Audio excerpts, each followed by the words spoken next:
गुजरे हुए अतीत को याद करना भी कभी गजब सुकून देने वाला हो सकता है, यह सच है। गंगा की धारा जिस तरह बिना रुके बहती रही है, मेरे यहां से भी ज्ञान की धारा ठीक उसी तरह निरंतर बहती रही है।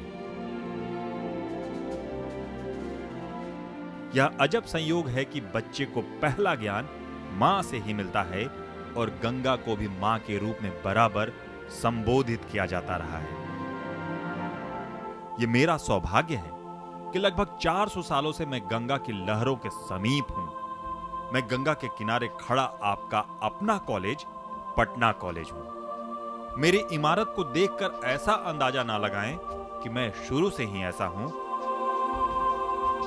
मुझे बनाया तो डचों ने था अपने बिजनेस के वास्ते। अफीम का बिजनेस था उनका और मैं बना था अफीम का फैक्ट्री। हजारों क्विंटल अफीम मेरे आंगन में रखे जाते, उन्हें प्रोसेस किया जाता, सैकड़ों लोगों को बलात् काम पर लगाया जाता। यह सब डच ईस्ट इंडिया कंपनी के जरिए किया जाता था। अफीम के फैक्ट्री के रूप में रहते हुए मुझे घुटन होती, लेकिन मेरी बेबसी समझता कौन। डच ईस्ट इंडिया कंपनी के अफीम के एजेंट मिस्टर विल्टन ने मौजूदा कुलपति के आवास को ही अस्थायी ठिकाना बना रखा था। लेकिन मेरी नियति में कुछ और ही लिखा था। मेरे विशाल आकार और मेरे बेहतरीन स्थापत्य को देखकर हर किसी का मन मचल उठता था।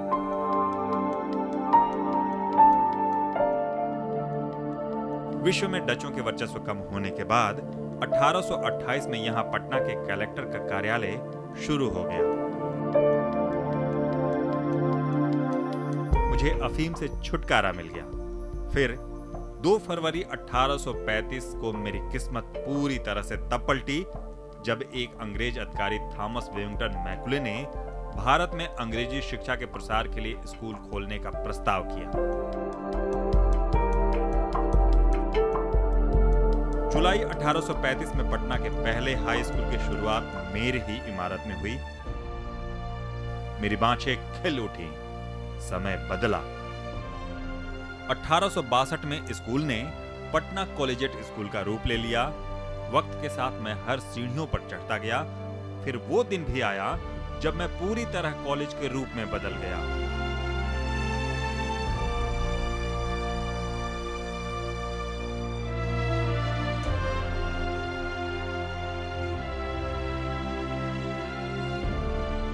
जनवरी 1863 का वो दिन आज भी मुझे याद है जब मेरा नामकरण पटना कॉलेज के रूप में हुआ। आज भी मैं अपने आंगन में हर नए छात्र के आने पर बाहें पसार देता हूं। मेरा मन खिल उठता है जब आप सभी अपने सपने साकार करके यहां से निकलते हैं। आजादी के अनेक पलों का मैं गवाह भी रहा हूं। देश के कई महान नेताओं ने इस प्रांगण में आकर छात्रों से मुलाकात की है। कई छात्रों ने आजादी के दौरान अपनी सक्रिय भूमिका भी निभाई थी। मेरे प्रांगण में साइमन कमीशन गो बैक का नारा गूंजा। इस नारे को मेरे दीवारों से टकराते रहना यह मुझे बेहतर रूप से याद है।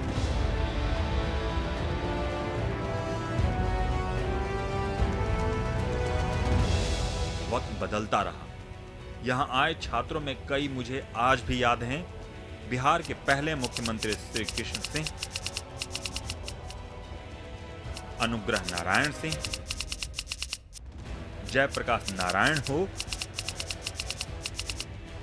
या राष्ट्र कवि के रूप में विख्यात रामधारी सिंह दिनकर। दिनकर की रचनाओं का भी मैं मूक दर्शक रहा। 1928 में सेमिनार हॉल में दिनकर ने अपनी रचना पढ़ी थी। वो शैली आज भी मुझे याद है। सीमापति तूने की पुकार, पद दलित इसे करना पीछे, पहले ले मेरा सिर उतार। दिनकर की एक रचना बागी ने तो मेरा दिल छू लिया था। निर्मम नाता तोड़ जगत का अमरपुरी की ओर चले, बंधन मुक्ति ना हुई जननी की गोद मधुरतम छोड़ चले। जलता नंदन वन पुकारता, मधुप कहां मुंह मोड़ चले। बिलख रही यशोदा माधव, क्यों मुरली मंजू मरोड़ चले।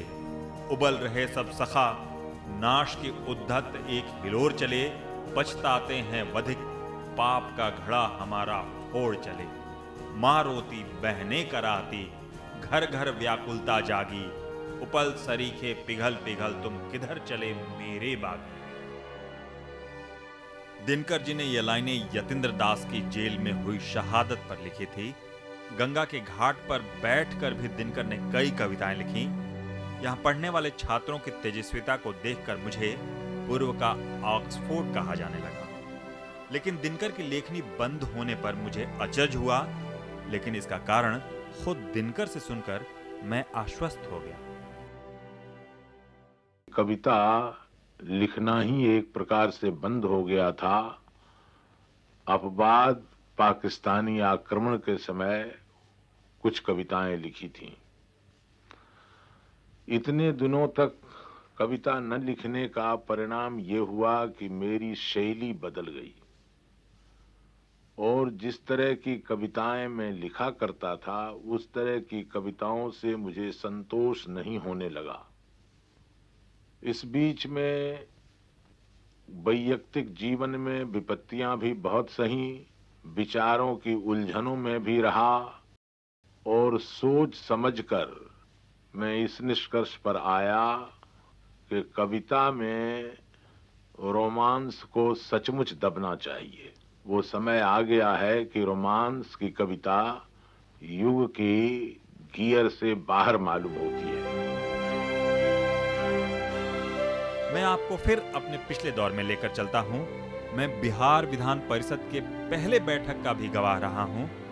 मेरे ही इस सेमिनार हॉल में पहली बैठक हुई थी। मेरे गौरव को देखकर उस वक्त के प्रिंसिपल HR बथेजा ने मुझे अतुलनीय भी कहा।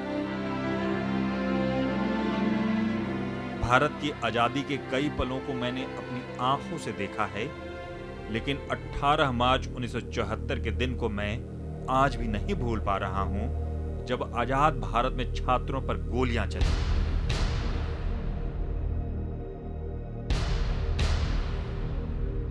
मेरे इस इवैक शेड में छात्रों पर गोलियां चली।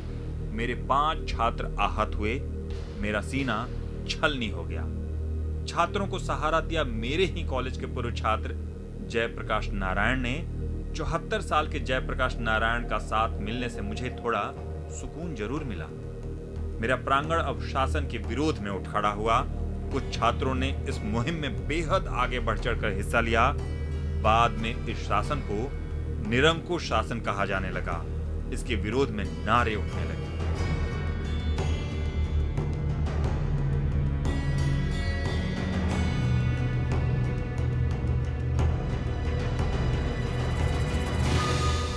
युवा कॉलेज की कक्षाओं का बहिष्कार करने लगे। मुझे हताशा ने घेर लिया, लेकिन फिर लोकनायक को छात्रों के हक में बोलते देख ये उम्मीद भी बधी कि हालात बदलेंगे। छात्रों और जनता के आंदोलन में जो मुख्य बात उठाई गई थी वो यह थी कि प्रशासनिक और चुनाव संबंधी सुधार किए जाएं, जिससे कि चुनाव सस्ते हों, सही तौर पर प्रतिनिधित्व संभव हो और प्रशासन जनता के निकट आए। एक अन्य महत्वपूर्ण मांग शिक्षा संबंधी सुधारों के बारे में थी कि शिक्षा प्रणाली को इस तरह गठित किया जाए कि उसका सीधा संबंध देश की समस्याओं के साथ हो। वक्त बदल गया। नए दौर में कई छात्रों ने फिर मेरा मस्तक गर्व से ऊंचा कर दिया। कई प्रशासनिक अधिकारी बने तो कईयों ने अलग अलग क्षेत्रों में नाम ऊंचा किया। सबने अपने कॉलेज से बराबर प्यार किया। वो आज भी प्यार करते हैं। Whenever I recall my old days, I feel that I'm still with them and they're still with us. After studying there, I really believed that it is Oxford of the East without competition. बच्चों की तरक्की से मैं खुश होने लगा। हर साल नए छात्रों का रेला लगता रहा। हर बार पढ़ने वालों को यहाँ आकर गर्व होता रहा। आप सब भी उसी गर्व को आगे बढ़ाने आए थे, लेकिन आप सबों के आते ही देश की राजनीतिक हालात ने आपके अध्ययन पर कालिमा घेरना शुरू कर दिया था। मंडल कमीशन से आप सभी तबाह होने लगे थे। मुझे डर लगने लगा कि कहीं आप सबों का भविष्य बर्बाद न हो। क्योंकि आप में से कई लोगों ने उग्र राह पकड़ ली थी। यही हाथ से लिखेंगे भी और यही हाथ से खून भी बहाएंगे।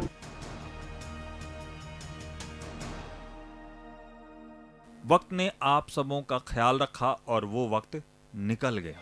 के गद्दार सुना सामंतन के याद खबरदार खबरदार खबरदार खबरदार गुजरात ना हुए ही बिहार वीर कुंवर पीर अली बिस्मिल के थाती हा वीर कुंवर पीर अली बिस्मिल के थाती हा ज्यूत सहतू बुटन जगदीश निर्मल के माटी हा ज्यूत सहतू बुटन जगदीश निर्मल के माटी हा रामायण राम ईश्वर जन्म ली है बार बार खबरदार खबरदार।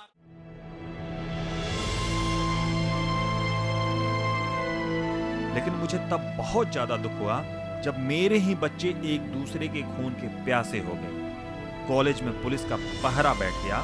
साल 2010 से फिजाओं में जहर घुलना शुरू हो गया। कॉलेज की दीवारें नफरत से रंग गई।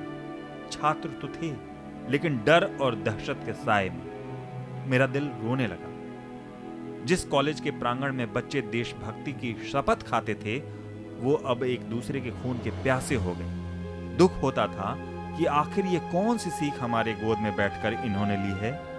हॉस्टल पुलिस छावनियों में बदल गए। मेरे वे बच्चे जो मन में मेरे पुराने गौरव का मूर्ति संजोए थे, जब भी इस आंगन में आते थे दुखी होते थे। जैक्सन, मिंटो और इकबाल हॉस्टल जो कि मेरा गुरूर था, वो दरकने लगा। मैं आहत होने लगा। मेरा दर्द टूटे हुए और हारे हुए व्यक्ति की तरह सामने आने लगा।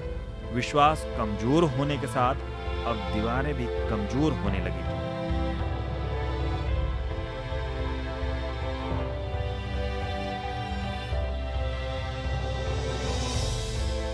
अब एक बार फिर उम्मीद जगी है।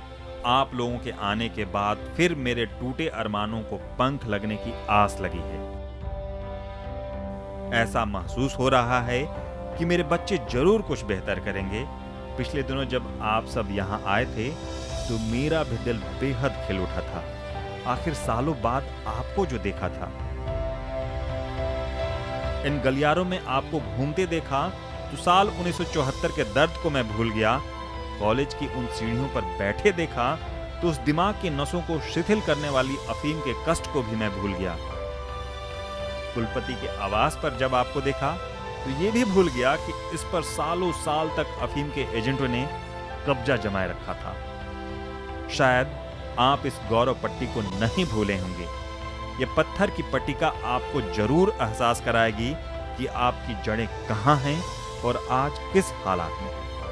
मैं आपसे कुछ मांगूंगा नहीं, लेकिन हां, आपको आपकी शक्ति पहचानने को जरूर कहूंगा। अपने पीछे आए छात्रों को कुछ तो नहीं सीख दो। अपना सामर्थ्य पहचानो, क्योंकि मेरे ही एक छात्र ने कभी यह लिखा था, बाहों से हम अम्बुदी अगाध थाहेंगे, धस जाएगी यह धरा अगर चाहेंगे। तूफान हमारे इंगित पर ठहरेंगे, हम जहां कहेंगे मेघ वहीं ठहरेंगे। हर बार आओ, मैं तुम्हारी राह देखूंगा। एक बार फिर मुझे पूर्व का गौरव बनने दो। मैं फिर से कहता हूं, एक बार फिर मुझे पूर्व का गौरव बनने दो।